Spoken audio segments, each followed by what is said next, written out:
Tiene el micrófono silenciado, Tomás. Sí. Estoy aguardando mientras esperamos un minuto que lleguen todos y ya comenzamos.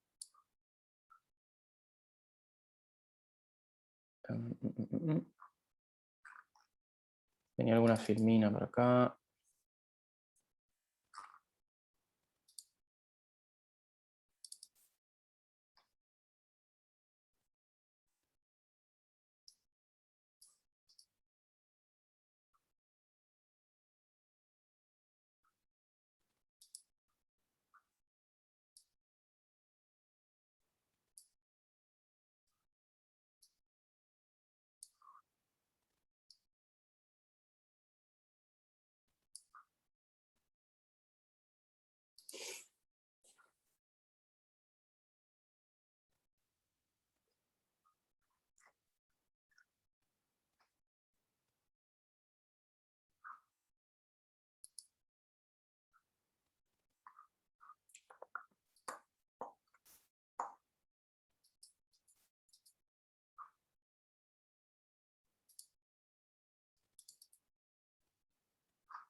Bueno, si la tecnología me ayuda, debieran estar viendo alguna filmina.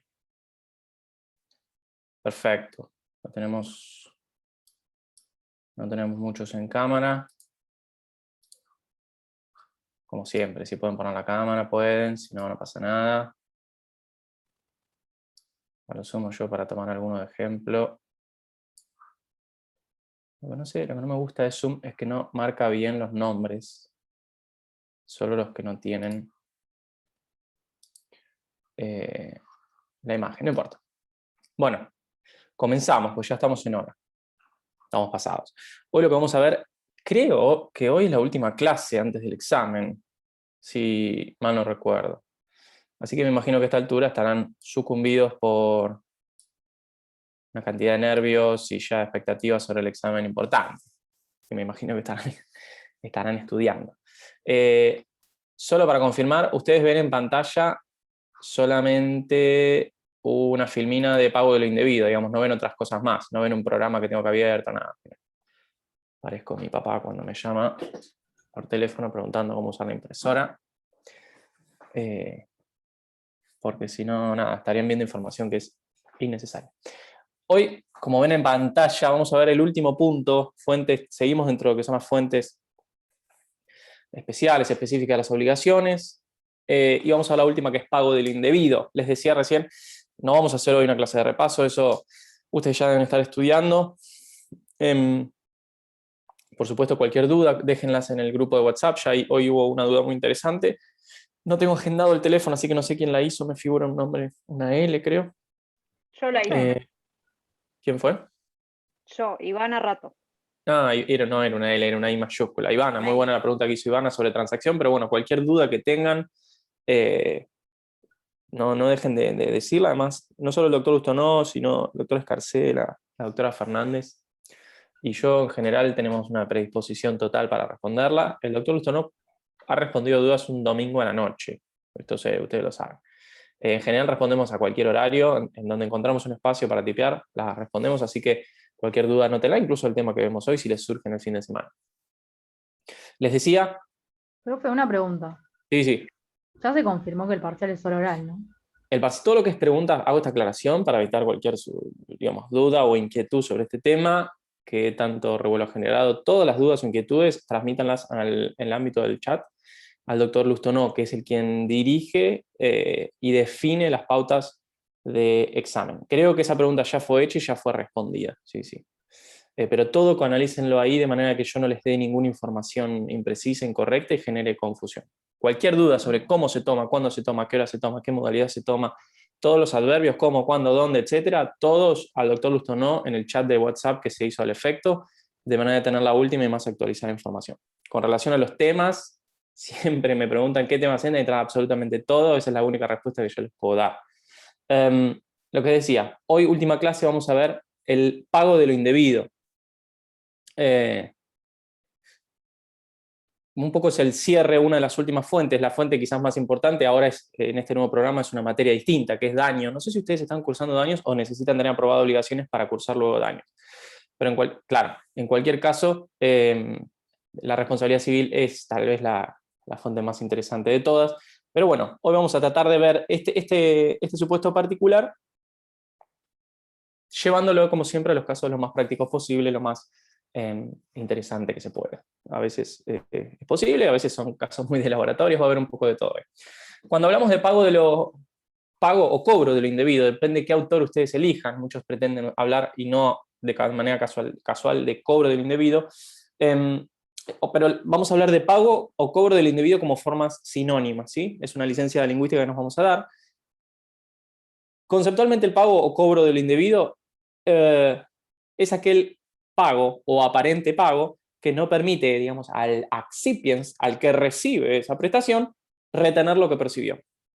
Y que, por contrario, faculta al solvens, ¿se acuerdan? El sujeto del pago que hace la prestación, para promover una acción judicial de lo que se llama repetición, es decir, para obtener el recupero o restitución de lo que fue dado en pago. Insisto, pago indebido es aquel pago. Ahora vamos a hablar de pago, que en algunas veces no es tal, pago es una cosa solamente aparente, después vamos a entrar en precisiones, pero básicamente el pago indebido es ese.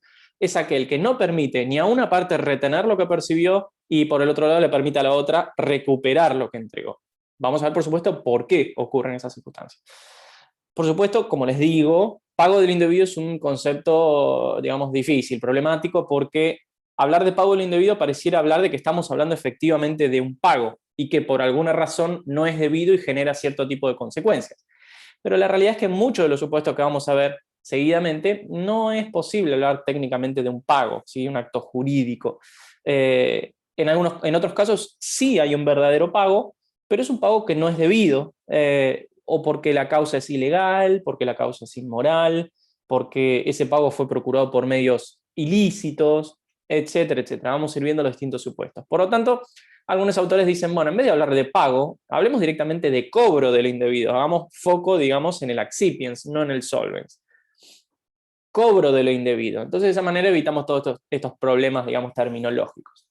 Cuando ustedes hablan de pago de lo indebido, cobro de lo indebido, por supuesto va a estar bien, todos nos entendemos, estamos en una comunidad lingüística común, así que lo importante es que sepamos que estos dos términos se usan como título, como concepto, dentro del cual es menester hacer precisiones para no generar la falsa idea de que todos los escenarios que vamos a charlar ahora son efectivamente un pago, y como tal es un acto jurídico con todas las características que tiene. ¿Qué es entonces el pago del indebido? Es básicamente una fuente más de las obligaciones, que opera, si se quiere, como una especie dentro del género de el enriquecimiento incausado. Es decir, el pago o cobro de lo indebido va a ser un capítulo particular dentro de lo que es la noción del enriquecimiento incausado o enriquecimiento sin causa, porque en definitiva el fundamento de este instituto es evitar el enriquecimiento incausado de quien recibe el pago y que eventualmente está obligado a repetirlo. Básicamente esa sería la noción. ¿Cuáles son los supuestos particulares? Como en este punto, si ustedes quieren ubicarse en el Código Civil, yo les marqué en pantalla los artículos 1796 a 1799. Vamos a trabajar con esos artículos nada más, pero por supuesto tiene mucha información. Van a ver que el artículo 1796 hace una lista enorme de supuestos de pago indebido. Yo les propongo aquí, como todo, es una de muchas clasificaciones posibles, que si tengo suerte va a aparecer en pantalla. Les traigo una clasificación para que se orienten en la lectura de ese artículo 1796. Por supuesto, esto que están viendo en pantalla después va a estar subido al Zoom, para que ustedes lo puedan estudiar tranquilos, lo puedan estudiar como material mientras leen la bibliografía. Lo que acá todo lo que vamos a ver en lo sucesivo, yo voy a dejar esta filmina acá porque nos va a permitir ubicarnos en uno u otro supuesto. Básicamente son esos los casos que están contemplados, los supuestos de pago indebido contemplados en el Código Civil y Comercial. Son tres tipos especiales, uno de los cuales admite, por supuesto porque contempla varios incisos, admite varios subcasos. Pero cuando hablamos de pago indebido, estamos hablando por un lado del llamado pago de lo indebido o pago sin causa, que va a aprehender con H los incisos A, B y C del artículo 1796. Por el otro lado vamos a hablar del pago realizado en virtud de una obligación cuya causa es ilícita o inmoral, que es el inciso D del artículo 1796, que creo que ahí en la filmina lo puse en la parte derecha, y finalmente, creo en el centro, van a ver el supuesto del inciso E, que es el llamado pago obtenido por medios ilícitos. Ahora vamos a ver de qué se trata. El pago del indebido tiene origen en el derecho romano, ha sido legislado por prácticamente todas las legislaciones civiles, sobre todo de fuente continental. La mayoría de los códigos del siglo XIX todavía vigentes lo regulan como un cuasi contrato, en algunos casos lo regulan de manera conjunta con las gestiones de negocios, códigos de Francia, España, Chile, etc. Otros, en los que nos incluimos, lo regulan como una modalidad, como nos incluíamos, como una modalidad del pago, como estaba regulado en el Código Civil y Comercial de Vélez, la Ley 340, y los códigos más modernos, dentro de los cuales ahora sí está incluido el argentino, el nuevo, que rige a partir de agosto de 2015, conjuntamente con el código italiano, con el código suizo, lo encuadran como un supuesto de enriquecimiento sin causa. Es decir, las legislaciones más modernas encuadran al cobro o al pago indebido como un supuesto de enriquecimiento sin causa. Por lo tanto, es en ese ámbito conceptual donde se inserta este instituto. Los fundamentos del instituto pueden variar o se alternan entre, en general, dos razones principales, de acuerdo al supuesto que se trate que están viendo en pantalla. En algunos casos, el pago se va a vincular con una hipótesis de nulidad. Esto va a tener que ver, por ejemplo, con el pago obtenido por medios ilícitos, en tanto que en el resto y en la mayoría de los casos, el fundamento, más que en la nulidad, va a estar basado, como les decía, en la noción del enriquecimiento sin causa. El fundamento de la acción de repetición que tiene el solvens frente al accipiens va a estar fundada en el enriquecimiento sin causa.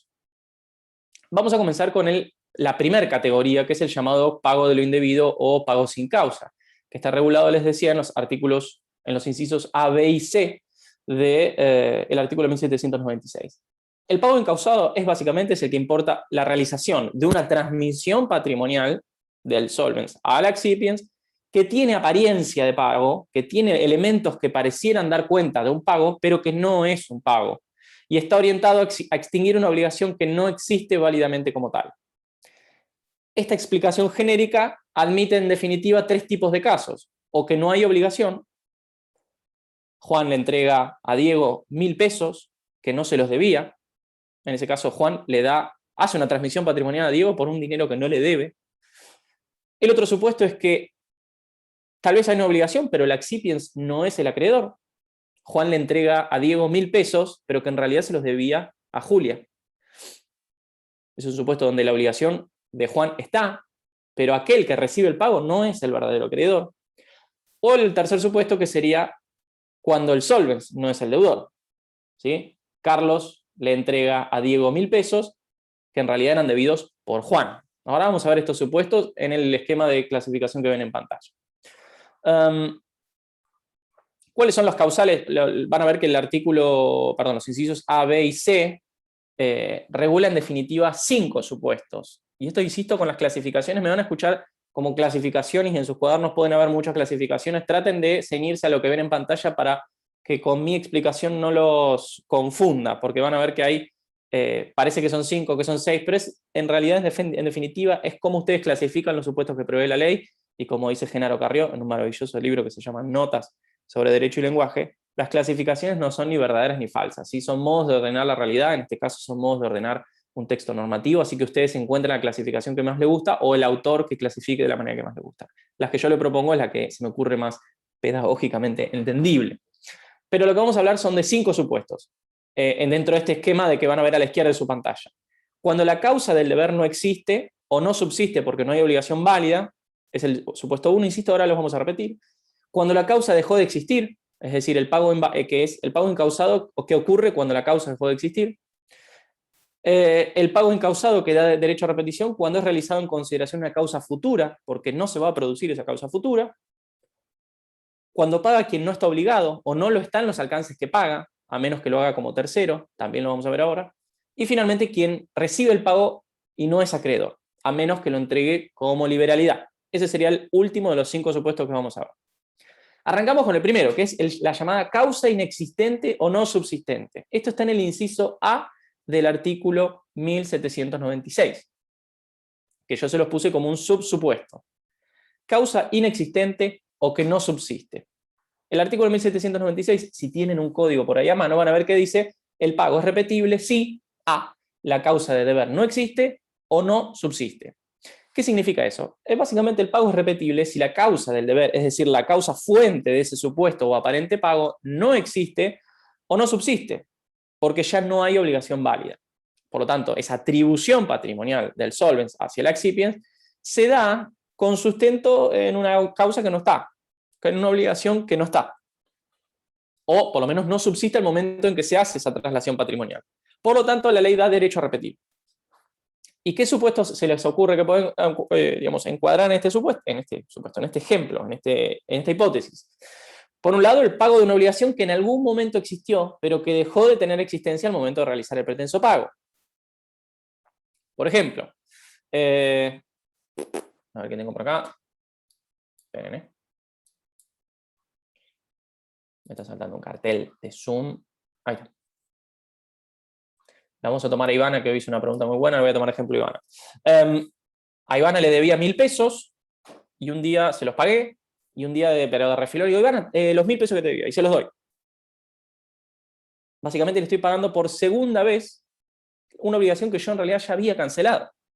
Por lo tanto, Ivana me retiene, se queda. Ivana no interesa si actúa de mala fe, se los quede ese dinero, pero después se pucha, pero este chico ya me había pagado. Ese caso se da un supuesto de una obligación que ya al momento de hacer esa traslación patrimonial ya no existe.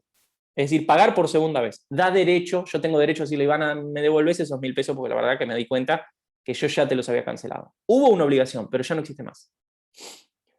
Otro supuesto comprendido en este ejemplo, de la causa que no existe o no subsiste, es el pago de una obligación sujeta a condición suspensiva pendiente, sin que yo renuncie a esa condición. Por lo tanto, hasta que, en realidad es obvio, hasta que no se cumple esa condición, ese hecho futuro incierto, yo como deudor no estoy obligado a nada. Por lo tanto, si yo le dije, bueno, mira, Ivana, te voy a dar 1.000 pesos si acaso ocurre tal hecho o tal otro, y sin que eso ocurra, yo le doy ese dinero, le puedo decir, sí, ¿sabes qué? Devolvémelo, porque me di cuenta que no se produjo todavía el hecho futuro incierto que condicionaba la eficacia de esta obligación. Tengo derecho a repetir. Otro supuesto. Y el tercer supuesto, el pago de una obligación que jamás existió. Sería el supuesto más evidente. Ivana, toma acá los 10.000 pesos que te debo. Chao, nos vemos, me voy. Ivana me llama y me dice, che, Tommy, mirá, la verdad, no me debías 10.000 pesos. Si querés me los quedo, buenísimo, pero no me los debías. Un supuesto donde yo puedo repetir. Tengo derecho a decirle, Ivana, me confundí, dame ese dinero. ¿Se entiende? Parecen supuestos exagerados, por supuesto. Yo estoy llevando ejemplos del laboratorio donde en general hablamos de comportamientos con una torpeza que a ustedes puede resultar extraña. Pero a veces estos institutos ocurren o pueden aplicarse en supuestos donde las consecuencias son bastante relevantes. Algunos dicen, bueno, ¿qué ocurre con la deuda prescripta? Un debate que habíamos visto cuando hablamos de las obligaciones naturales y de los deberes morales y cómo se reguló en el Código de Vélez y cómo se regula ahora. Bueno, si una deuda está prescripta, Ivana le debía a Ivana 10.000 pesos, pero la deuda completamente prescripta, ya prescribió, y yo le pago igual, y digo, mira, Ivana, yo sé que me pasé, se me pasó el tiempo, sé que está prescrita, pero te lo pago igual. Los autores dicen, ese pago no es repetible. Entonces, ¿cuál era la norma en donde teníamos que encuadrar esto sin ser una obligación natural? Tendríamos que encuadrarlo, ¿se acuerdan? En el 728 que estudiamos del deber moral, ¿sí? El cumplimiento de un deber moral o de conciencia. Ese sería el encuadre de un pago voluntario de una deuda prescrita. Pero en definitiva no es repetible, está por fuera de este instituto del pago de lo indebido. Pero por supuesto, el pago de las deudas prescriptas era el ítem más picante, si se quiere, en el debate sobre las obligaciones naturales, sobre cuáles son los efectos de la prescripción liberatoria, si extingue el derecho, si extingue la acción, etc. Seguimos. La causa futura no realizada. Estoy viendo acá la filmina. La causa futura no realizada es más complejo de pensar casos, pero de ejemplos, que el código habla de la causa futura que no se va a producir. En realidad, lo que los autores dicen, bueno, hay que imaginar un supuesto en donde, por ejemplo, yo le pago a Ivana, Ivana es una importadora de algún bien de tecnología, y yo le pago, le digo, Ivana, te doy acá los $200 por esos auriculares deportivos que yo necesito que me traigas, y finalmente Ivana al final no los puede conseguir porque la importación de ese producto se termina prohibiendo porque tienen un material que es nocivo para la salud. Es imposible para ella cumplir esa causa futura que habría motivado ese pago, que es básicamente un contrato de compraventa. Yo le estoy adelantando el precio de una venta que finalmente no se va a poder dar. Ese sería un ejemplo de una causa futura que no se realiza. Entonces, en ese supuesto le decían, bueno, Ivana, devolveme, o sea, que te entiendo que no me podés conseguir los auriculares, devuélveme el dinero que te di, la prestación. El dinero, dije, en realidad. Alguien me podría decir, pero usted, Marino, dijo que el dinero, en las clases, en la plenaria de obligaciones, devuélvame la moneda extranjera que le entregué. La causa cesante. ¿Cuál es la causa cesante? Es la causa que dejó de existir. Esto también es difícil encontrar ejemplos prácticos, palpables en el día a día, pero es lo que ocurre cuando el pago tiene como antecedente una causa, una obligación que luego desvanece. Algunos dan el ejemplo del seguro, que es un ejemplo también capcioso, porque los seguros prevén mecanismos para que esto no ocurra, pero sería el seguro que uno le paga a la compañía por el robo de un auto que finalmente aparece impecable, listo, estacionado donde estaba, los ladrones lo volvieron a dejar donde estaba estacionado y no ocurrió nada. Pareciera que ahí la causa que dio base al pago de la compañía de seguros desaparece y daría derecho a la compañía de seguros a decirle, bueno, devolveme esa indemnización porque en definitiva el bien asegurado ya ocurrió.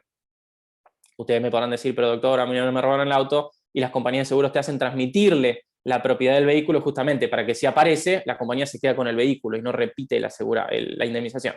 Pero sería un ejemplo, nuevamente un poco de laboratorio, donde la causa que antes existía deja de existir. Lo mismo ocurriría con un contrato, lo van a estudiar ustedes en el semestre que viene, con la resolución de los contratos. Cuando un contrato tiene vida y se resuelve por alguna causal sobreviniente, el contrato genera usualmente la pérdida de la eficacia de ese contrato, el deber de restituirse las cosas. Los pagos que se hubiesen hecho tienen que ser devueltos. Eso puede ser entendido como un supuesto de una causa cesante. La causa, la relación jurídica que dio fundamento a esos respectivos pagos, desaparece y por lo tanto da derecho a repetir cada uno. Esto ocurre muy a menudo. Imagínense un contrato de compraventa donde las partes acuerdan que se realizaría la escritura en una cierta cantidad de tiempo y una de las partes no cumple, y bueno, quizás una de las partes ejerce esa posibilidad de resolver el contrato y la consecuencia es que el contrato queda sin efecto y el que compró tiene derecho a recuperar el dinero entregado, y si hubiera habido entrega de la vivienda, del inmueble, si estamos hablando de una compraventa de una propiedad, el vendedor tiene derecho a recuperar la propiedad. Es decir, se restituye lo que se hubiesen dado. Son supuestos de una causa cesante. Otro ejemplo clásico de este caso particular de pago por causa inexistente o no subsistente. En el segundo punto, que ahí yo lo enumero como 1, 2, estamos hablando del pago realizado por quien no está obligado o lo está en los alcances, o no lo está en los alcances que paga. Es el inciso B del artículo 1796. Es decir, es bastante explicativo el título. En este caso, nuestro aparente pago lo realiza el solvens, lo que hace es cancelar una prestación que no debía, o lo hace una prestación de una entidad mayor a la que estaba verdaderamente obligado. En este caso, hay una obligación válida y subsistente, pero quien hace el pago no es el obligado, no lo es con el alcance implícito en ese pago. Entonces, fíjense lo importante. Hay una obligación y está subsistente, pero el solvens no es el que estaba adeudando esa prestación, o si lo hace en un alcance distinto al que estaba. Esto quedan comprendidos entonces dos supuestos. El que paga una deuda ajena como propia, realizada por un tercero. Obvio que si el accipiens quiere resistir la devolución que se le pide, puede probar que esa persona, que ahora sabemos que no era el deudor, sabía que estaba cancelando una obligación ajena. Esto es importante, porque si no se nos vincula con un instituto que ya estudiaron, que es la prestación cumplida por un tercero, sea o no interesado, y todos estos temas que ustedes ya vieron en la primera parte de la materia. Por ejemplo, Juan le demanda a Diego que le repita los 1.000 pesos que les dio. Juan le demanda a Diego que la repetición de los 1.000 pesos. Entonces, Juan dirá, yo no era tu deudor, así que esos 1.000 pesos devolvémelos. Quizás Diego va a intentar decir, sí, pero vos me pagaste diciéndome que no eras deudor y que estabas cancelando la deuda de Ivana. Entonces, en ese caso, el acreedor, para resistir la devolución, va a intentar decir, vos sabías que estabas cancelando una deuda ajena, como para arrastrar este supuesto a las reglas del pago por un tercero y no al pago indebido. ¿Se entiende el ejemplo?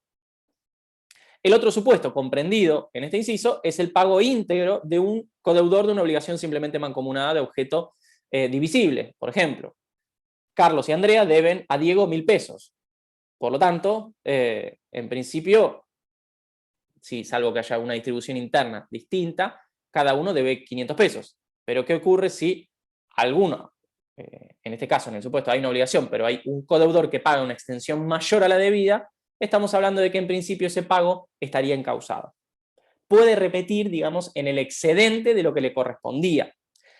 Pero como en el caso anterior, el acreedor puede demostrar que el codeudor pagó sabiendo que cancelaba la totalidad de la obligación, incluyendo la parte de otros codeudores, en cuyo caso estamos hablando del pago por un tercero. Acá, al nivel de laboratorio que estamos hablando, es enorme. Es muy difícil imaginar un supuesto. Yo nunca vi, jamás, un pleito donde se discuta esto, porque es muy fina la diferencia, pero la diferencia estaría en qué es lo que conoce o cuál es la voluntad del solvens con relación a ese pago. Insisto, una obligación simplemente mancomunada, objeto divisible, es decir, Carlos y Andrea deben 1.000 pesos a Diego. Bueno, Carlos en principio debe 500 pesos, Andrea debe 500 pesos y juntos le deben esos 1.000 a Diego, que es el acreedor. Pero si uno de ellos, por ejemplo, Andrea paga el total de la deuda, bueno, ahí hay que analizar cuál era la voluntad de Andrea. Si sabiendo que cancelaba una deuda ajena, nos volvemos al caso del pago por terceros, o si lo hizo por cualquier otra razón indebida que justificaría repetir. Esto es lo que va a generar la controversia, ¿sí? La estrategia siempre de quien resiste la acción de repetición, el accipiens que quiere quedarse con la plata, va a ser, no, vos sabías que estabas cancelando la deuda de tu codeudor. Son debates de pruebas, es cuestión de probar, es muy difícil, por supuesto todo es muy difícil de probar. Yo era alumno de obligaciones y siempre cuando estudiaba decía, pero ¿cómo se prueban estas cosas? Es muy difícil de probar. ¿Qué se sabía internamente en la mente de una persona cuando hacía algo? Esas cosas no dejan rastros probatorios, así que es cuestión de persuadir al juez o de dar indicios para dar a entender qué es lo que sabía o no sabía una persona cuando hizo ese desplazamiento patrimonial. El tercer supuesto, encuadrado dentro de quien no está obligado o paga en una medida mayor, es la obligación alternativa. ¿Se acuerdan? La obligación alternativa es la que tiene por objeto una prestación entre varias, que son independientes y distintas entre sí, y el deudor debe una de ellas. Bueno, el caso que estamos hablando acá sería que el deudor paga entregando todas las cosas comprendidas, ¿sí? Yo le debo a Clara un auto o una bicicleta. Bueno, le doy el auto y la bicicleta. Tengo derecho a repetir una de las dos prestaciones que en definitiva no sea la que se elija para el cumplimiento, de acuerdo con las reglas de las obligaciones alternativas. Porque ¿qué estoy haciendo ahí? Hay una obligación, yo soy el deudor, pero estoy pagando en una extensión mayor a la realmente asumida, ¿sí? En la obligación alternativa yo no debo las dos cosas, debo solo una. Lo que pasa es que están divididas por una conjunción o que la excluye. Le debo esto o esto. No le debo las dos cosas. El pago indebido aprende el supuesto en que un deudor, no preguntemos por qué, por alguna razón, paga las dos cosas. Y finalmente, otro supuesto que encuadraría dentro de este escenario del punto 1.2 que están viendo en pantalla, es el deudor que cumple una prestación distinta a la debida, ¿sí? Este sería un supuesto donde está pagando en una extensión distinta a la que había asumido. Una hipótesis también compleja porque ustedes saben que se puede cumplir una obligación o se puede cancelar una obligación dando otra cosa distinta a la debida, instituto que se llama dación en pago, la deben haber estudiado. Como siempre, todo se resume en un debate a si estamos en un supuesto de cobro indebido o si estamos en un supuesto donde voluntariamente el deudor intentó cumplir con una prestación distinta y el acreedor la aceptó como tal. Esto es una cuestión de estrategia. Siempre el accipiens va a querer, siempre. Idealmente uno imagina que el accipiens no va a querer devolver lo que recibió, ¿sí? Que quizás ni siquiera lo tiene, ya lo gastó, lo vendió, lo que sea. Por lo tanto, siempre su estrategia va a ser diciendo, reparar en qué es lo que quiso hacer el solvens y encuadrarlo en distintos supuestos, en el pago por tercero, dación en pago, etc., de manera de ir resistiendo ese deseo del solvens de recuperar lo que se supone que pagó indebidamente. Vamos a un detalle sobre este punto, el inciso B. Si ustedes van al artículo 1799, van a ver que dice situaciones especiales. ¿Por qué? Porque esta norma, digamos, los casos que acabamos de ver se complementan con otra norma, que dice que en el supuesto del inciso B, que es el que acabamos de ver, pago realizado por quien no está obligado o lo está en una menor medida, la restitución no procede si el acreedor de buena fe se priva de su título o renuncia a las garantías. ¿Sí? ¿Qué significa esta norma? Lo que significa es que aun cuando corresponda la repetición, del pago del indebido, es decir, el que paga sin ser deudor o siendo deudor paga en una extensión mayor a la que estaba obligado, la acción caduca cuando el propio acreedor, de buena fe, ¿sí?, sin maldad, sin ningún tipo de voluntad pérfida, lo que hace es inutilizar o perjudica la documentación en la que se hallaba instrumentada la deuda. ¿Sí? Esto es, tomemos un ejemplo, para hacerlo más práctico. Juan recibe de Diego, recibe un pago determinado de Diego. Y Juan, de buena fe, creyendo que el tema ya estaba completamente terminado, diciéndole, Diego, nos vemos, éxitos en lo tuyo, lo que hace es destruir el documento donde consta la deuda. O se lo devuelve al deudor. Le dice, acá tenés el pagaré, acá tenés los documentos, sí, quédatelos, ese es el original, hoy a la noche hago un asado, lo quemo. Se desprende de cualquier forma de prueba o registro instrumental de la deuda. O incluso, dicen los autores, tratándose de una hipoteca, no la renueva o la deja prescribir. Es decir, pierde las garantías. Cuando dice, la norma de hecho dice, renuncia a las garantías.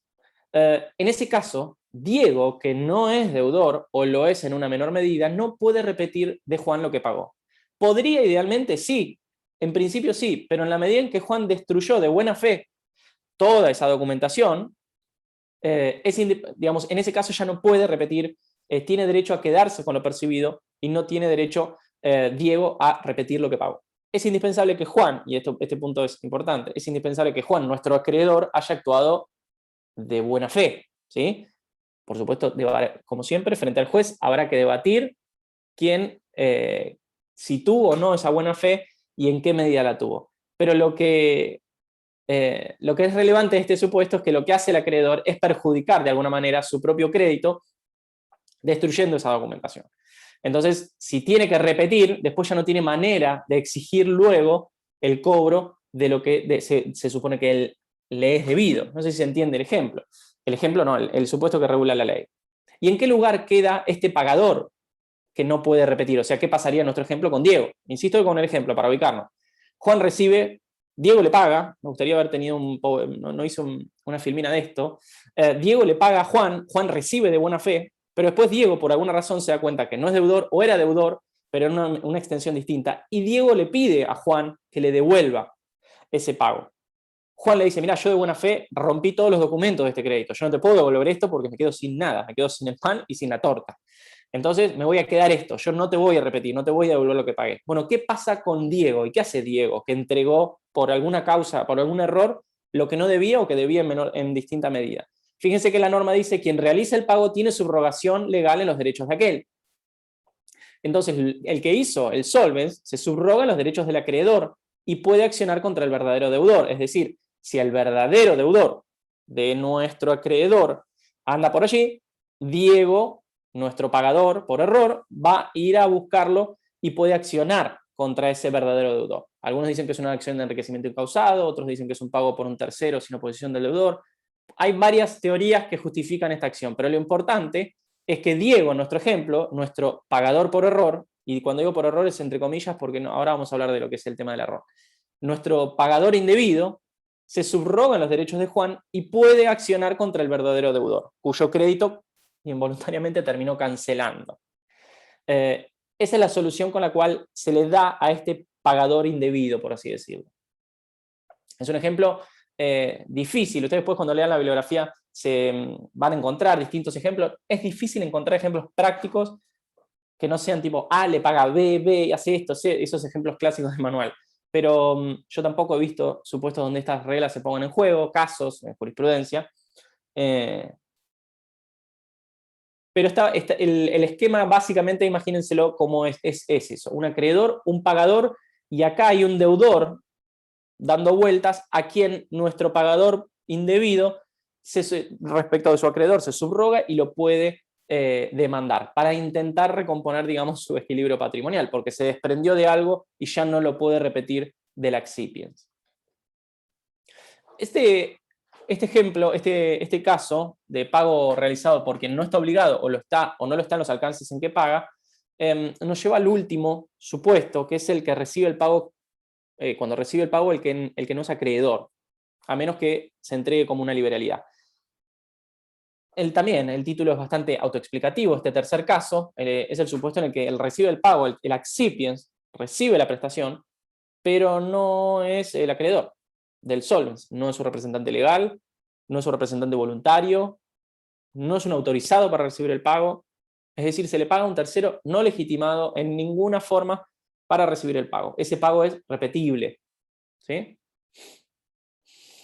Yo le doy a Ivana 150.000 pesos, le digo, tomá, acá tenés, acá en el portafolio después abrilo, está lo que yo te debía. Ivana abre el portafolio al rato y dice, ¿qué es esto? Tomás, vos no me debes nada, no sé, estás confundido, no sé qué tomaste, este dinero no es mío. Ivana no tiene derecho a conservarlo. Yo tengo derecho, por supuesto, ella no tiene derecho a conservarlo, yo tengo derecho a pedirle la repetición. ¿Por qué? Porque recibió el pago quien no es acreedor. Ustedes dirán acá, ¿hay obligación? Y estamos hablando de un supuesto donde hay una obligación. Yo a alguien le debo ese dinero, pero ese alguien no es Ivana. Ivana no es su representante legal, no es su representante voluntario, e Ivana no está autorizada para recibir ese pago, por lo tanto Ivana me tiene que devolver el dinero. ¿Se entiende? No representa mayor complejidad este caso. Vamos a los más de películas, digamos. Pago con causa ilícita. Acá ya nos mudamos de columna, nos vamos hacia... Profe, ¿puedo hacer una pregunta? Sí, por supuesto. En el C, quien recibe el pago, recibe el pago quien no es acreedor, y después sea menos que se entregue como liberalidad. Claro, es el supuesto en la liberalidad es un acto a título gratuito. Si yo te estoy dando, es casi redundante, si yo te estoy dando animus donandi, por así decirlo, te estoy dando ese dinero, la causa en ese caso ya no es el pago o la cancelación de una obligación preexistente, sino es una liberalidad, es un acto unilateral donde yo te entrego ese dinero como si fuese una donación, por así decirlo. Lo que la ley se asegura es que descarta una posible hipótesis que justificaría esa traslación patrimonial. Por supuesto, si vos sos muy malvada y estás muy necesitada de efectivo y te defendes en juicio, ¿qué se te ocurriría decir? Bueno, mire, señor juez, es cierto que a mí Tomás no me debía nada, pero cuando me dio este dinero, me dijo, y tengo 3 amigos que justo estaban ahí, estaban tomando mate en casa, con barbijo, pero estaban tomando mate, que me lo estaban dando de buena onda. Por ejemplo, te estoy exagerando, pero es básicamente como se dan los pleitos.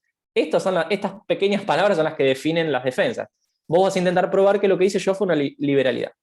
Y ahí se va a zanjar el pleito. Yo quiero repetir, vos me decís, no, esto fue una liberalidad, y a ver quién convence al juez o la jueza. Pasamos al pago con causa ilícita o inmoral, el inciso D del artículo 1796. Lo que básicamente dice es, el pago cuya causa es ilícita o inmoral es irrepetible. Perdón, irrepetible, es repetible, me confundí con el ilícito. Ilícito o inmoral es repetible. Lo que hace la ley es negarle tutela a aquel que pretende un resultado concreto de una maniobra ilícita. Esta norma para mí es muy defectuosa porque utiliza una palabra muy ambigua. Volvemos a la unidad 1 de Teoría General del Derecho, a los defectos del lenguaje, que es la palabra torpeza. Ahora vamos a ver por qué. El ejemplo que dan los libros, el que busca lograr un acuerdo, cristalizar un acuerdo en el marco de una sociedad para realizar contrabandos o operaciones de drogas, esos pagos son repetibles. La ley busca que nadie pueda obtener tutela legal de una maniobra que es en definitiva ilícita o inmoral, pero dice que esa repetibilidad, esa posibilidad del solvens de recuperar lo que entregó al accipiens, depende de que no haya torpeza de quien paga. Es decir, que el solvens no obre sabiendo la inmoralidad o la ilicitud de lo que está haciendo. O sea, la repetición prospera en la medida en que la torpeza sea de aquel que recibe el pago. El accipiens, que sabe la inmoralidad o la ilicitud de la causa que subyace en el pago. Esto es complejo porque ustedes imaginarán, bueno, en los ejemplos que usted acaba de dar, ¿cómo sabemos quién sabía o no sabía que en el contexto de esa maniobra ilícita estaba entregando el dinero conociendo la ilicitud en la que estaba sumergida esta maniobra? En definitiva, esto a veces aplica también en materia de repetibilidad de impuestos que luego un juez considera que son ilícitos, pero en definitiva lo que ocurre, lo que exige para que la acción prospere, para que pueda repetirse este pago, es que el que sabe la inmoralidad o la ilicitud sea el que recibe el pago, y no el que entrega el solvens, el que hace el pago. ¿Se entiende?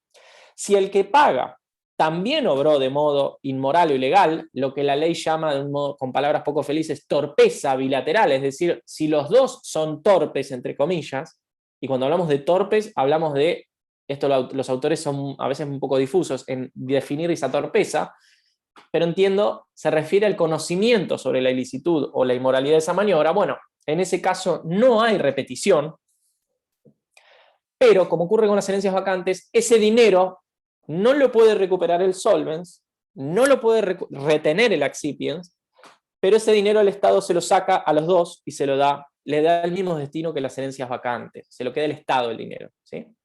Esto está en el artículo 1799, inciso C.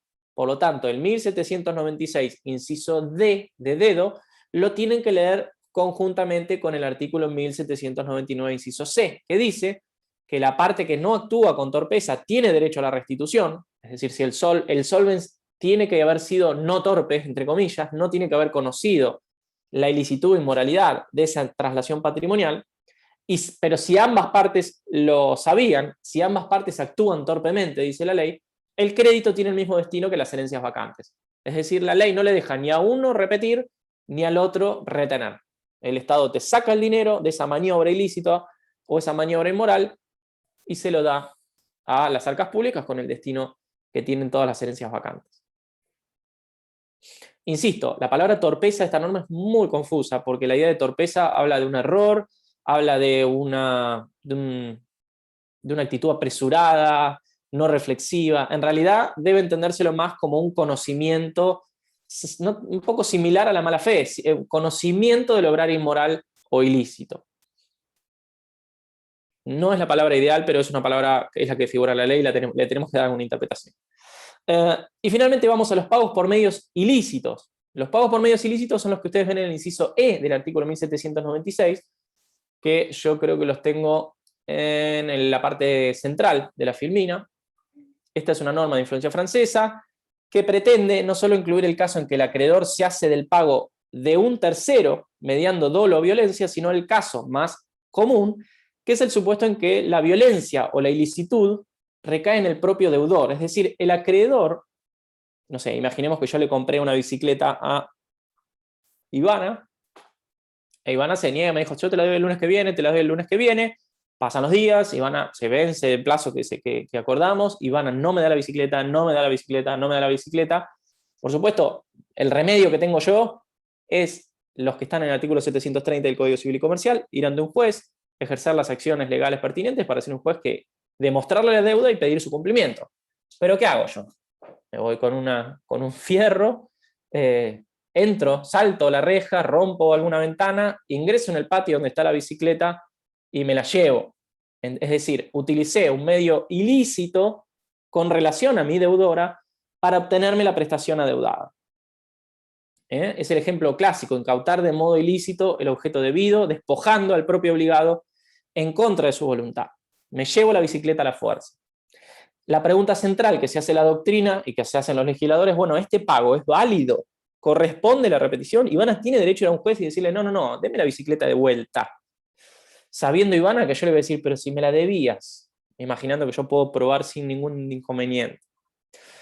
Y acá se abren algunas posibles respuestas. En realidad dos supuestos. Primero, si el pago fue obtenido de un tercero por medios ilícitos, este no solo tiene la acción de repetición, sino también la reivindicatoria para recuperar lo que le fue quitado. Es decir, si Ivana, por ejemplo, me había vendido una bicicleta que es de la amiga, por lo tanto su obligación implicaba primero comprársela a la amiga, después dármela a mí, y yo voy a lo de la amiga y se la saco, sin duda que la amiga de Ivana puede repetir ese pago que con relación a un tercero fue obtenido por medio ilícito. Esa amiga de Ivana me va a iniciar una acción de repetición, yo le tengo que devolver esa bicicleta. Y tiene derecho incluso como propietaria a realizar acciones reales que ustedes van a estudiar más adelante en la carrera para recuperar algo de lo cual es poseedor. Y por lo menos, y es dueña, hasta que evidentemente alguien no le entregue para transferir el dominio de ese bien. Pero ¿qué ocurre con el caso más frecuente, que es el que les acabo de mencionar? Cuando el pago por medios ilícitos es obtenido del propio deudor. El ejemplo que les acabo de decir, yo ingreso a la casa de Ivana y me llevo la bicicleta, mano militar, incluso fuerza, punta de pistola, lo que sea. La pregunta acá es si es repetible, es decir, Ivana tiene derecho a recuperar su bicicleta para que yo después se la pida y me la tenga que dar de vuelta. La doctrina mayoritaria afirma que el pago es irrepetible, porque la obligación de restituir que tendría Tomás hacia Ivana por esta ilicitud en la maniobra con la que se hizo de la prestación, vendría como correlato o quedaría extinguida por compensación por el crédito relativo a aquello que yo mismo tengo frente a Ivana. Es decir, Ivana tendría derecho a cobrar lo mismo que yo tengo derecho a cobrarle a ella, que es la bicicleta. Estaríamos haciendo una pérdida de tiempo. El juez diría, bueno, devolverle la bicicleta y ahora Ivana, dásela porque vos se la debes. Sería de alguna manera redundante y se extinguiría por compensación a ambos créditos. Otros autores dicen distinto, o utilizan una solución distinta, y dicen, esto lo dice Borda sobre todo, bueno, no se puede cristalizar el resultado de una maniobra ilícita, por lo tanto, no, primero, Borda encima que es bastante poético a veces para decir las soluciones, pero dice, ¿por qué no comienza Tomás por devolver lo que le sacó Ivana para después él mismo, reclamar lo que le corresponde? De alguna manera diciendo, no es la manera, esta justicia por mano propia no es la manera de resolver los asuntos, devolverle la bicicleta y después reclamársela en la manera que corresponde. De modo de no cristalizar el resultado, digamos, de una maniobra que es ilícita. En definitiva, acá lo que hizo fue ingresar a una propiedad. Por supuesto, no solo es ilícita, sino que puede constituir un delito, y usualmente significa un delito penal, ¿sí? Esto ha pasado, o habrán escuchado alguna anécdota de los desalojos, ¿sí? No todo el mundo, o hay personas que no tienen deseos de esperar varios años para recuperar una propiedad y se recurren a medios indebidos, ¿sí? Un juicio de desalojo en una época duraron hasta 4 o 5 años, y hay personas que no tienen la posibilidad económica de no disponer de una propiedad que les pertenece y recurren a medios non santos, por así decirlo, ¿sí? Violencia, básicamente. Tirar la puerta abajo y a como dé lugar recuperar la propiedad. Este sí es una norma que tiene una aplicación práctica muy concreta, y las soluciones que se pregonen con relación a un u otro supuesto van a tener efectos prácticos muy importantes.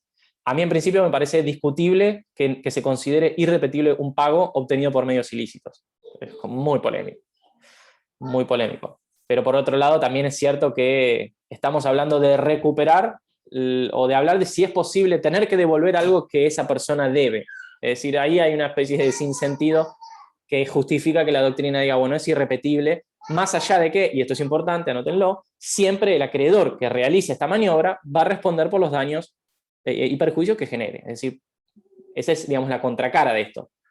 A Tomás no le va a poder reclamar la bicicleta, Ivana no le va a poder reclamar a Tomás la bicicleta que le sacó a la fuerza, pero en definitiva Tomás va a tener que responder por los daños y perjuicios que esa situación le generó a Ivana. Me podrá reclamar el daño moral, que significó que yo entre a las patadas en su casa, que le rompa un vidrio, que le rompa una reja, etcétera, etcétera, y sin hablar, ni hablar de la responsabilidad penal que Ivana puede ir ante un fiscal y decirles, mire, esta persona entró en mi domicilio, que eso también constituye un delito penal, es decir, son consecuencias de otra órbita.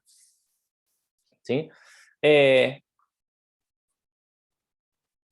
Esto ustedes tendrán que asumir, digamos, debatir cuáles son las respuestas que les parecen adecuadas. Yo les doy las posturas, pero bueno, la doctrina mayoritaria se encarrila por decir que es irrepetible.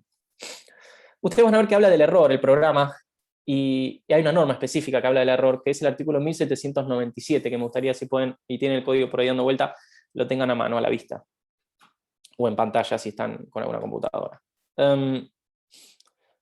Que habla de irrelevancia del error. La repetición del pago, dice, no está condicionada a que haya sido hecho ese pago mediando error. Esto es una aclaración importante porque la acción, lo que básicamente nos está diciendo es que la acción de repetición del pago que tiene el solvens frente al accipiens que recibe esa prestación no requiere que se pruebe cuál fue, digamos, el motivo por el cual el solvens hizo lo que hizo. Si fue con un error, torpeza, negligencia, imprudencia, lo que sea. Digamos, la regulación del pago del indebido, cualquiera sea el caso que se trate, no se relaciona, o al menos no se funda en la teoría del error como vicio de la voluntad, es decir, no requiere del error que ustedes estudiaron en civil parte general, que como vieron, ustedes tornaban el acto nulo de nulidad relativa por afectar la voluntad, además requiere que el destinatario de ese acto pueda, ¿se acuerdan? La recognoscibilidad del error, que era un elemento indispensable cuando el acto es bilateral o unilateral recepticio. Todo eso no juega, no tiene un rol en el ámbito del pago indebido o el cobro de lo indebido. El fundamento del pago de lo indebido, lo reitero, es el enriquecimiento sin causa, que es un dato completamente objetivo. Lo que se priva, lo que se intenta es evitar la injusticia de que alguien, en virtud de una traslación patrimonial, se enriquezca sin una causa jurídicamente tutelable de fondo. Y eso genera el correlativo y también injusto empobrecimiento de otra persona que no tiene una causa que la justifique. Es decir, el enriquecimiento de uno y el correlativo empobrecimiento de otro, que es lo que caracteriza el enriquecimiento sin causa, es lo que justifica en todos los supuestos, salvo quizás el de los medios ilícitos, que ahí ya hablamos de un acto que es nulo. La violencia, por ejemplo, en un pago hace que el acto como de jurídico no tenga nada, es un acto nulo. Por lo tanto, la repetición, y esta es la regla general, procede haya o no error por parte del solvens.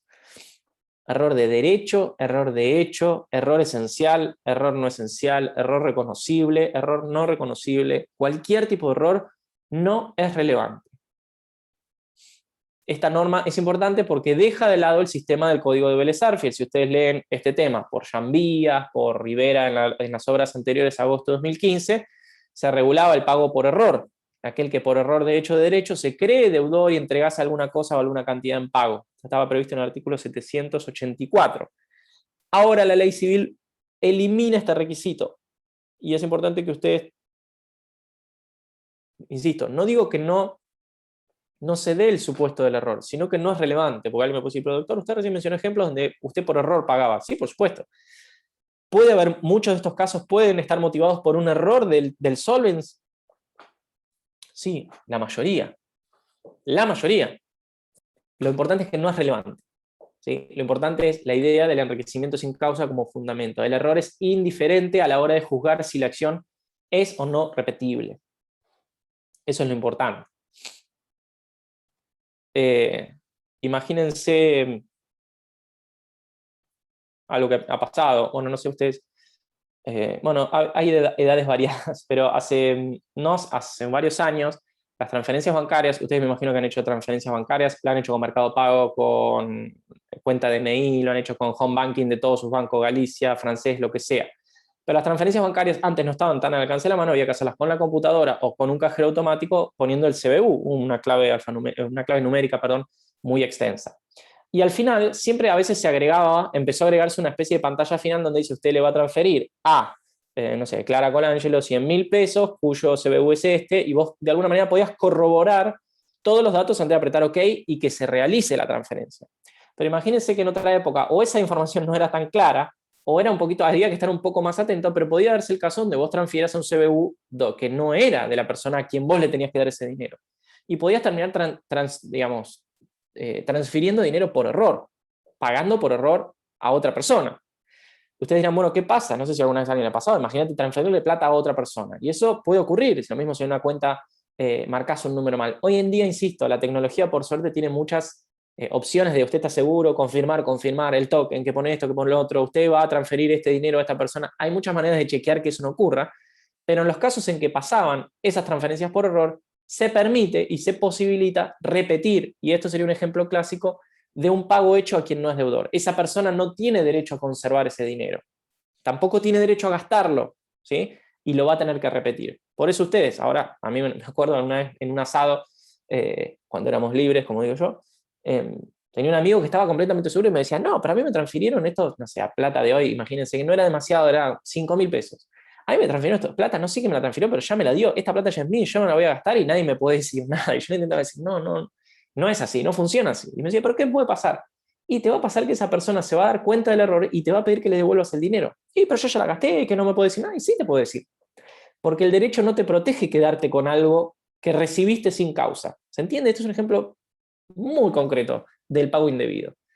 Yo le decía, Agustín se llamaba mi amigo, se llama, porque no está todavía con nosotros en este planeta, decía, Agustín, vos no tenés derecho a quedarte ese dinero, más allá de que alguien te lo transmitió por error, no hay ninguna causa.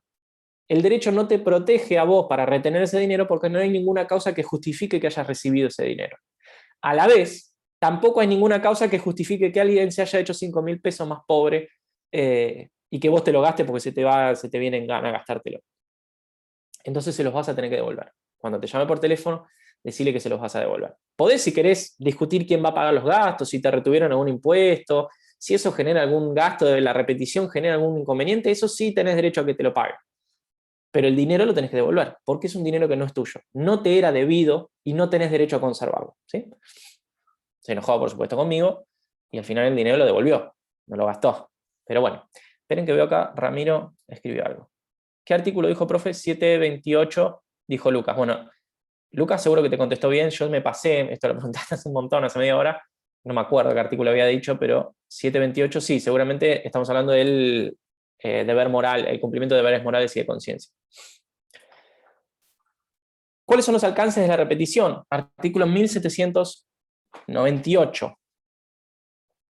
A ver, no tengo fin. Mira.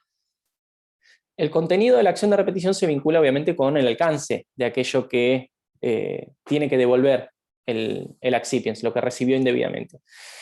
La realidad es que el código no establece una regulación especial, sino que nos remite a las reglas de las obligaciones de dar para restituir a su dueño. Esto creo que lo vieron con Maxi, creo. Yo vi obligaciones de dar para transferir derechos reales. Esto creo que lo vieron con el doctor Colangelo.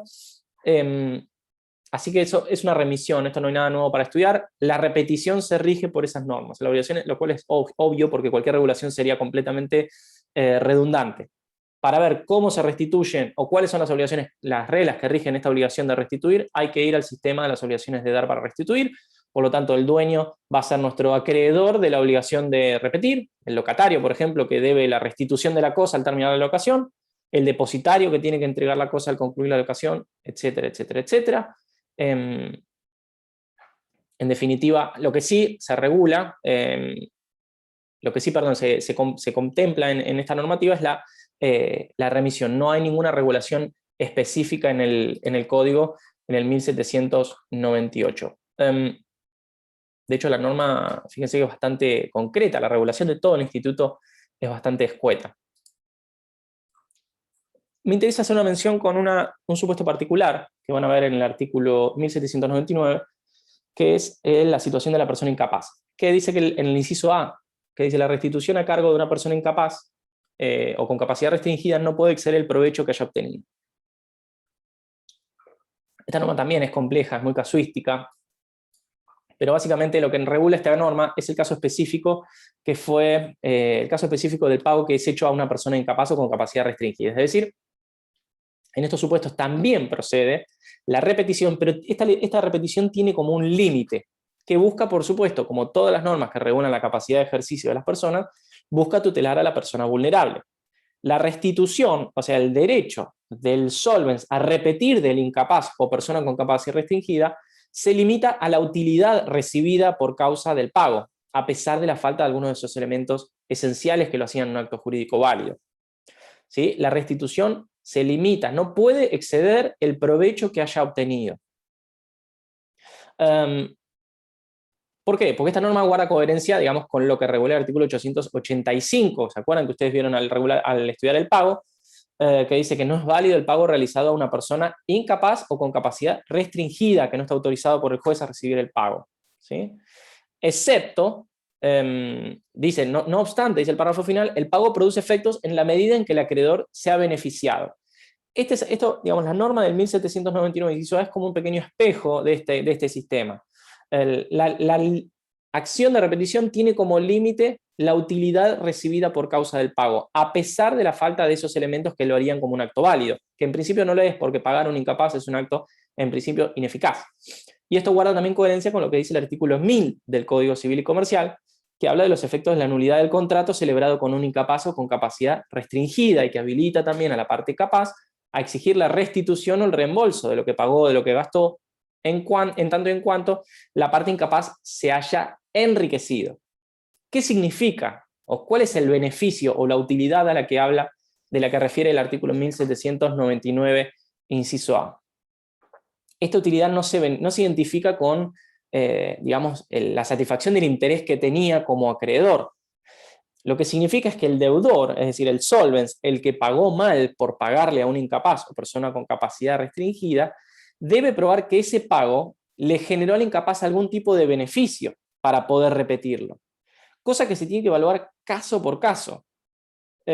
Porque ustedes recuerden, digamos, el dinero, imagínense que es un pago en dinero, el dinero que el incapaz recibe, tal vez lo utiliza mal, tal vez lo pierde, tal vez lo gasta de manera equivocada o de modo no apropiado. La ley, por eso, las personas no se incapacitan, y esto voy a hacer una referencia de cultura popular, discúlpenme, habrán leído en algún momento el movimiento Free Britney Spears, la cantante estadounidense que está intentando lograr ante los tribunales de California que recuperar digamos, el manejo de su vida civil y su vida económica. Parece un ejemplo un poco trivial, pero en definitiva, trazando los paralelismos, lo que está ocurriendo es que seguramente Britney Spears, no conozco en detalle el caso, ha tenido el análogo a una declaración de incapacidad o de capacidad restringida, tiene un sistema de curatela a cargo del padre y otras personas, y lo que acá la persona incapaz está frente a un juez intentando convencerla de que no quiere ser vuelta a evaluar médicamente, sino que quiere recuperar el manejo de sus negocios. Y uno en principio piensa que esa tutela, o esa curatela, mejor dicho, es algo que la castiga a ella, pero en definitiva, no conozco qué pasó en ese caso, por supuesto no voy a opinar, pero los sistemas de curatela y de representación de las personas incapaces son sistemas de protección. No se lo hace de maldad, sino para evitar que esa persona, en virtud de alguna circunstancia que tiene, no se genere un daño así, ni mucho menos a terceros. En lo que es la administración, sobre todo de sus negocios, de su patrimonio, etc. Por lo tanto, ¿por qué se le impide recibir en pago? Uno decía, pero bueno, uno podría decir que reciba un pago, total la beneficia. No la beneficia porque no podemos saber, sin digamos, el sistema de apoyo que participe, o sin su curador, que es su representante, no podemos saber qué va a hacer con eso que recibe. Y quizás lo utiliza mal, lo utiliza indebidamente. Por lo tanto, imagínense un ejemplo. Diego le paga a Carlos una suma de dinero que le adeudaba, sabiendo que Carlos, luego de contratar, se había vuelto incapaz, y así incluso fue declarado por un juez. Por regla, ese pago no es válido porque no hay modo de saber qué hará Carlos con ese dinero, o si lo va a utilizar correcta o debidamente. Por lo tanto, Diego, que es el que pagó, debe convencer a un juez de que pese a que esa persona era incapaz, el que recibió el pago, y pese a que ese pago, por esa razón, es inválido, ese pago le generó algún tipo de beneficio al acreedor incapaz. Es decir, tiene que demostrar el beneficio. Para ese beneficio luego, en esa medida, poder repetir. ¿Se entiende? Ese es el límite. Todo el resto del pago, entre comillas, lo que no constituye ese beneficio, no puede ser repetido por el solvens que paga a un incapaz. Eso es, insisto, es otra arista más de la protección que se hace a la persona incapaz. De vuelta, esto es igual un tema de Civil 1, me acordaba del tema de Britney Spears porque estuvo en los diarios y demás. Todas las reglas que rigen la capacidad de ejercicio siempre están orientadas a la protección, no por un prejuzgamiento de su pericia para conducirse, sino porque digamos, lo que justifica la restricción de su capacidad de ejercicio y la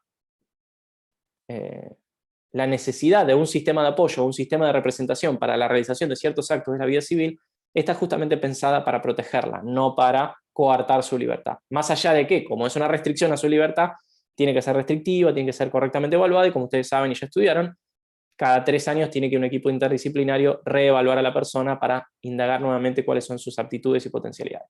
Dicho eso, la regla que rige, en este caso, la repetición, la regla general es: ¿procede frente a un incapaz la acción de repetición? Sí, el solvens tiene derecho a repetir si el pago fue hecho a una persona incapaz o con capacidad restringida. Lo que dice esta norma es un pero esa repetición tiene un límite, ¿sí? No puede exceder el provecho, está limitado al beneficio que obtuvo el incapaz. Lo que no lo benefició por alguna razón, no lo puede repetir. Y ustedes van a decir, bueno, ¿puede dar un ejemplo de algo que no lo beneficia? Es caso por caso. Yo he buscado el libro, miren que he revuelto la biblioteca, buscando a alguien que se anime a dar un ejemplo, y a veces los ejemplos en materia de capacidad son difíciles porque nadie quiere dar ejemplos que presupongan formas insultantes de evaluar lo que haría una persona con alguna capacidad, con alguna discapacidad o alguna dificultad para conducirse. Por lo tanto, nadie quiere dar ejemplos que puedan ofender y herir susceptibilidades. Así que yo tampoco lo voy a hacer. Imagínense ustedes una persona incapaz o con capacidad restringida que recibe un pago, una cantidad de dinero, y de ese dinero hay una parte que no lo beneficia, sino que en razón de su estado particular le dio un destino que no era el conveniente para su persona. Eso no es repetible. Esa sería, digamos, la regla general. Y para terminar, el plazo de prescripción de la acción de repetición no tiene previsto una regla general, así que prescribe en el plazo genérico de los 5 años, del artículo 2560. A ver si en el chat hay alguna pregunta. No. Bueno, este tema es más corto. Acá la materia oficialmente termina. Así que los escucho a ver si tienen alguna duda de este tema. No sé si se ve todavía la filmina en pantalla. Sí. ¿Alguna duda, inquietud? Les reitero, repasando por si se les ocurre mientras alguna duda. Pago o cobro de lo indebido, no siempre es un pago, algunos supuestos no son necesariamente un pago. La enorme mayoría tiene fundamento en el enriquecimiento sin causa, alguno en especial, como es el pago ilícito, el pago por medio ilícito, ya hablamos de un supuesto de nulidad, pero todos se fundan en la noción del enriquecimiento sin causa. La división, la clasificación puede admitir muchas miradas, pero en definitiva creo que la ley prevé estos 3 supuestos, subdivididos, el primero, el pago indebido, pago sin causa, en la causa que no existe o no subsiste, la causa futura no realizada, la causa cesante, y finalmente el que no está obligado o el que no lo está en los alcances que paga, y finalmente el pago realizado por quien no es acreedor. ¿Sí? A ver, ahí escucho el micrófono. Sí. Yo tengo una consulta. No te veo, que Lucas, reconozco tu voz. Sí, Lucas. Ahí va. En la sesión de crédito, el pago al deudor cedido, antes de que le llegue la notificación, ¿es un pago indebido conforme al artículo 1796, inciso C? La sesión de crédito, antes de que le llegue al deudor la notificación que él debe pagarle a otra persona. ¿Es un pago que no es acreedor? ¿Sería un pago indebido? Sí, está buena la pregunta. Claro, previo a que se notifique, y habría que ver qué efecto se le asigna o considerás vos que tiene esa notificación. Sí, yo creo que es repetible. Habíamos visto que el deudor debe ser notificado. Sí. Porque si no, no era válida la sesión de crédito. Estoy pensando.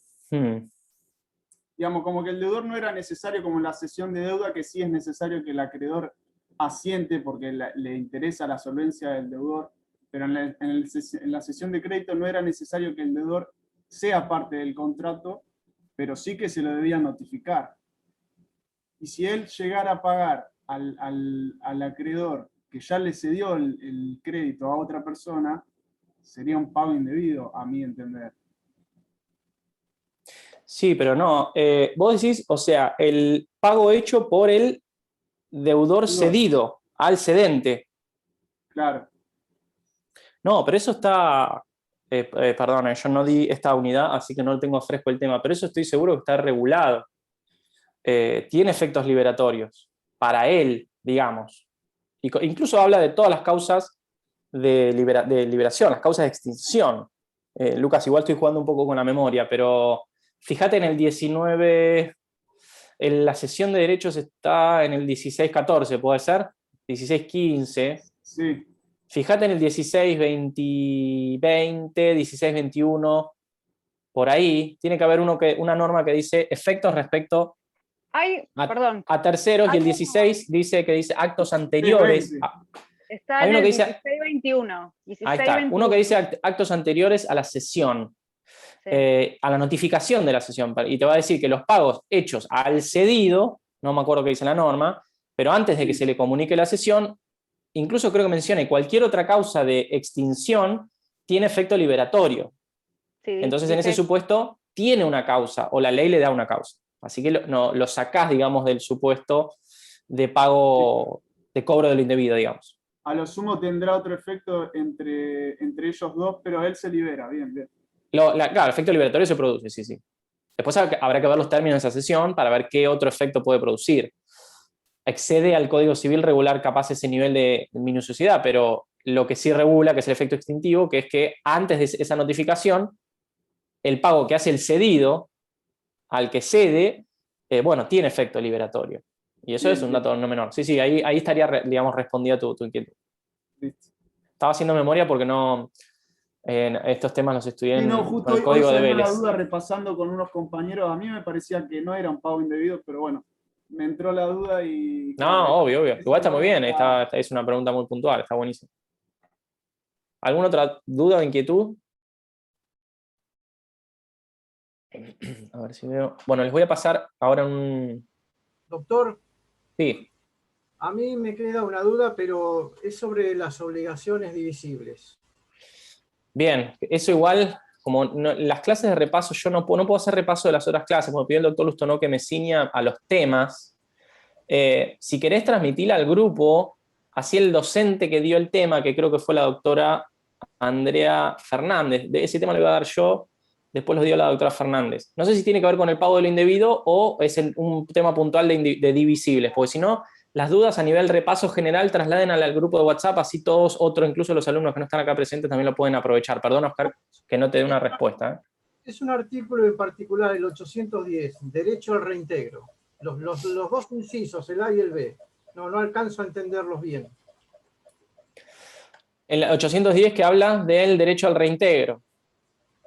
Espera que estoy haciendo memoria, Si querés te lo el que leo. paga una parte el que paga una parte mayor de su deuda, de la parte de su deuda.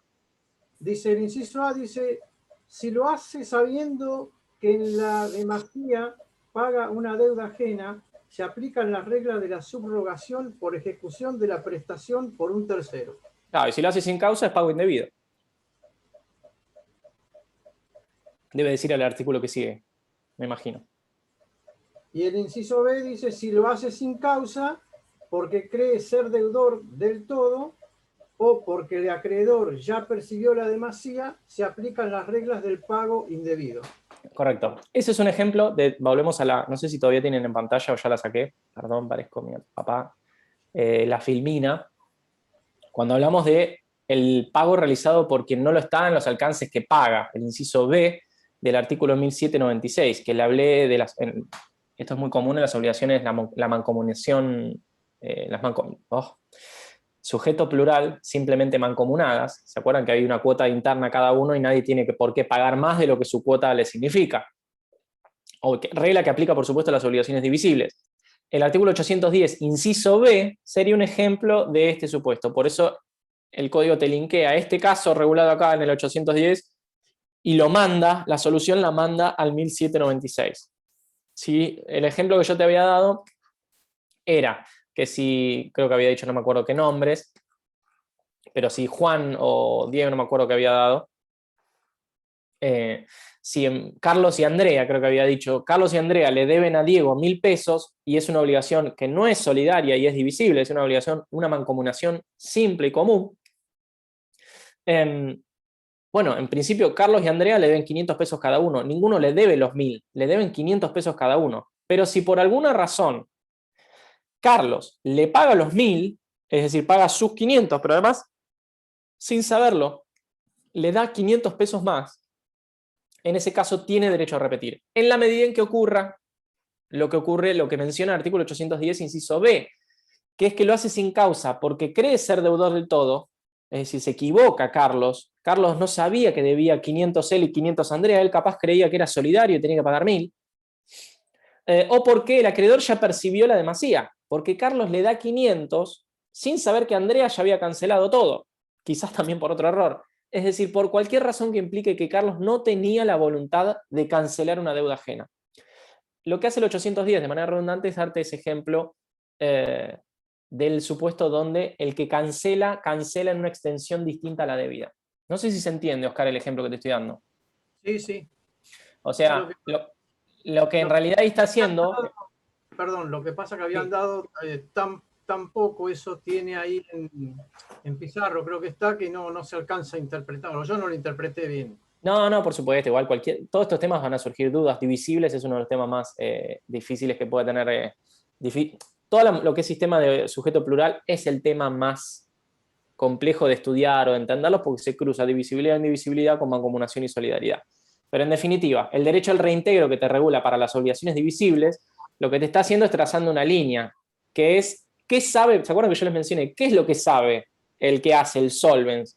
Si sabe que está pagando en demasía, pagando una deuda ajena, ahí estamos hablando de reglas de subrogación, porque estamos hablando frente a la prestación de un tercero.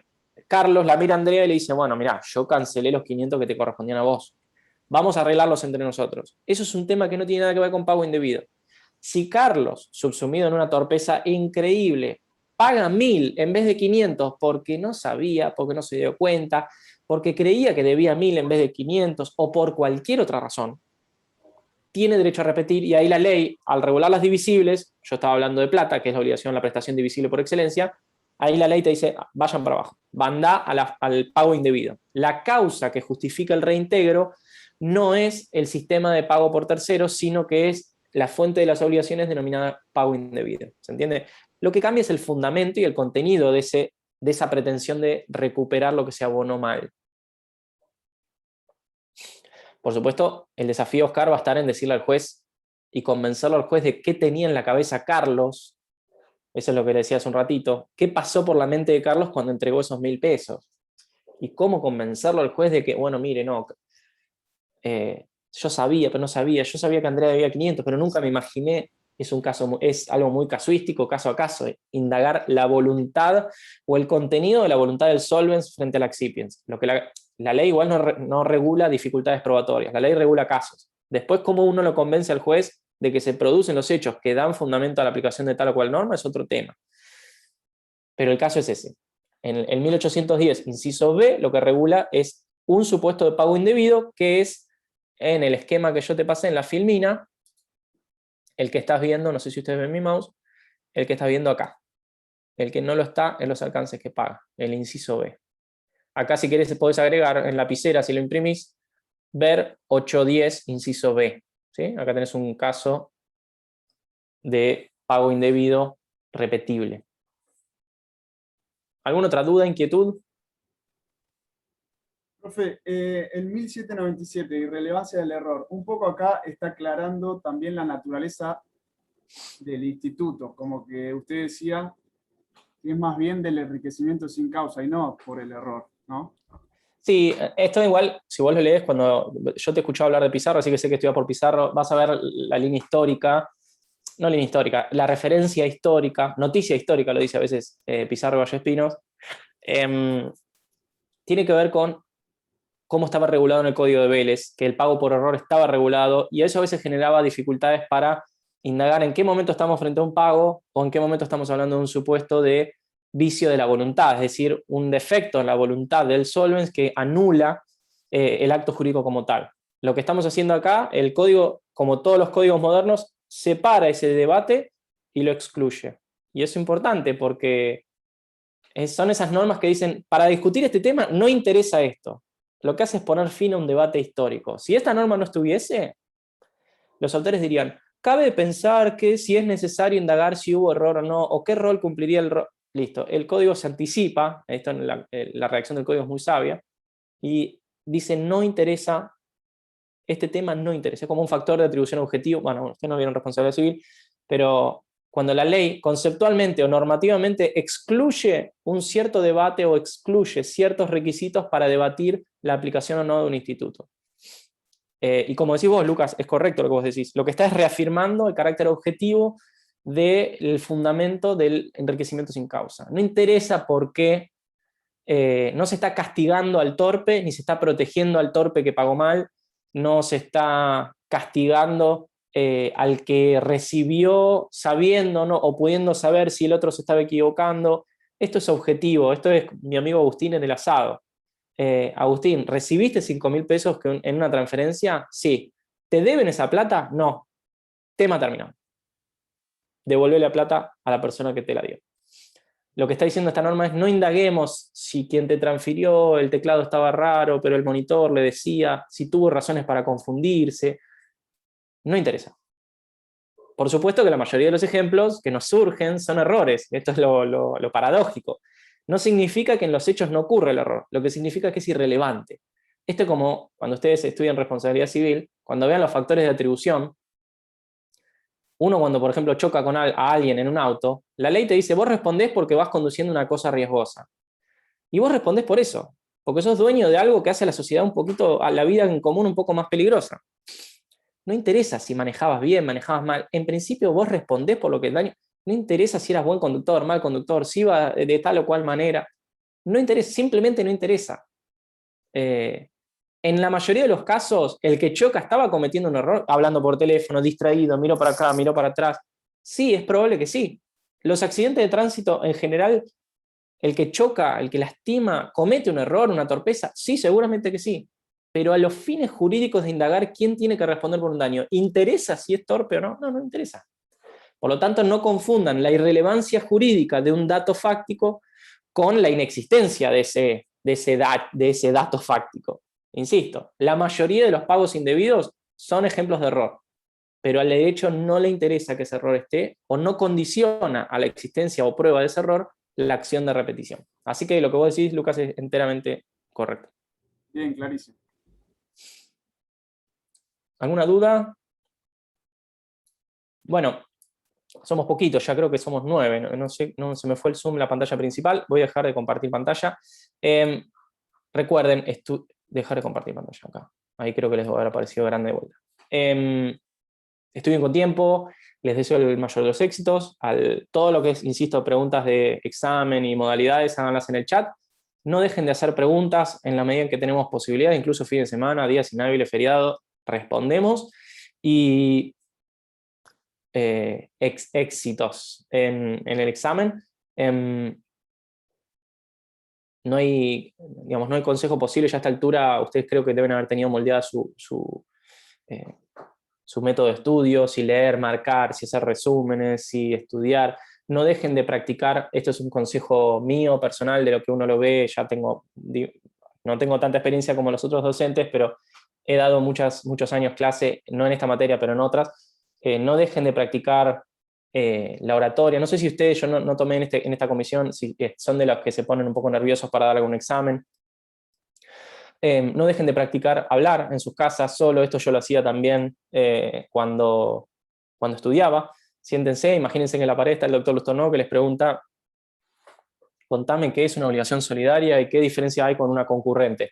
Y háblenle a la pared como si estuvieran en un examen, practiquen verbalizar las ideas para que el estudio no les quede en el conocimiento y se pierdan la parte, digamos, performativa, que es el explicar algo. Incluso son defectos que puedo tener yo cuando si el día de mañana voy a YouTube, miro mi clase y digo: uy, Tomás, hablaste muy rápido o no se entendió. A veces no alcanza con tener la data acá adentro, saber, sino el examen es una instancia donde ustedes tienen que demostrar al otro que saben. Y a veces en la primera parte estuvieron muy bien, pero puede fallar la segunda, o ponerse muy nerviosos o pasar un mal momento que no tendría que ser así. Así que no dejen no solamente de estudiar los temas, sino de practicar eso otro, que es la oralidad, la posibilidad de exteriorizar conocimiento.